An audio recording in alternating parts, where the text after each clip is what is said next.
Okay? Dito tayo sa ating tutorial, how to use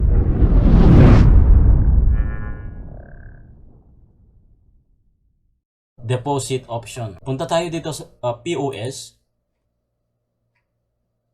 Then, mag-select tayo ng isang customer.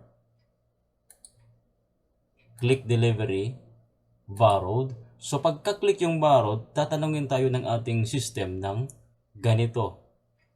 Have deposit? Yes or no? Pagka yes, dire-diretso lang, select tayo ng container, clear natin yan, 5, add to cart, then dito ay sa deposit, mag-click tayo, ay maglagay tayo dito ng deposit amount, halimbawa ay 10 pesos, okay? And then, ang babayaran niya ay 35. So, halimbawa 35 lang ang kanyang babayaran.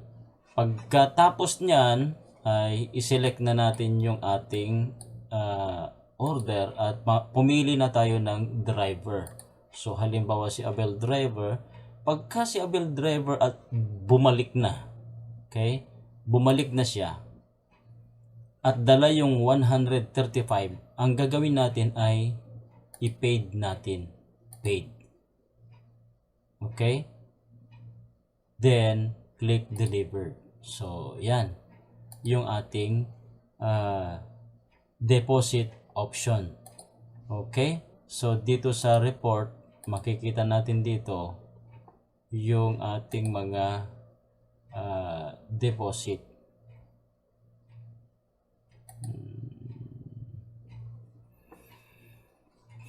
Deposit option. Halimbawa, itong invoice number 4. Bakit yung invoice number 4 ay nandun yun? Number 4.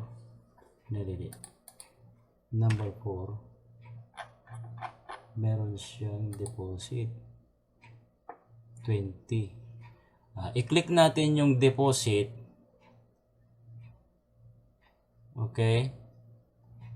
Halimbawa ngayon, yung kanina, yung Abel, meron siyang deposit, di ba? So, i-click natin yun. Save. Pati yung isa kanina na gawa natin, 44, meron siyang deposit na 50, lagyan natin ng deposit. Ibig sabihin ay naka-deposit siya. Alright? Kaya pagdating natin dito sa report, ay magpapakita dito yung mga transaction orders na mayroong deposit. So, 44, 45. So, nadagdagan yung ating mga deposit. Okay? Ito yung dineposit nila. So, 39. Bakit walang nito? 39. 39 at saka 4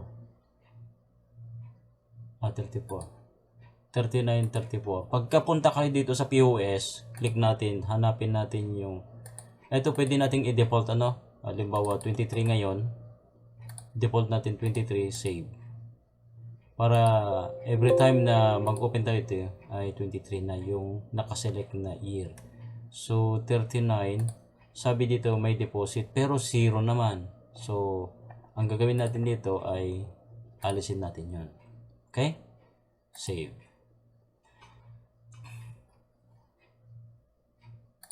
Kaya pagdating dito sa report, yung 39 na yon ay wala na. Hindi na makikita dito. Pati rin ito.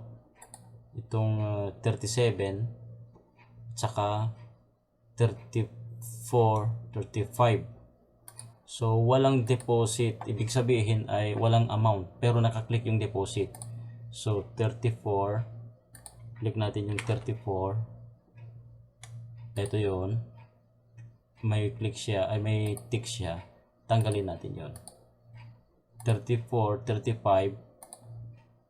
Okay. 35. At saka yung 37. Ayan, 37. Oh, wala siyang Walang amount. Okay, so pagdating dito sa report, makikita natin dito sa ating monitoring, tatlo lang talaga ang merong deposit. Yung invoice number 4, 44 at saka 45. So 20, 50, 10. So 80 ang total deposit na pwede itong i-claim o kaya ay i-refund ng ating customer. Okay? Refundable naman yon.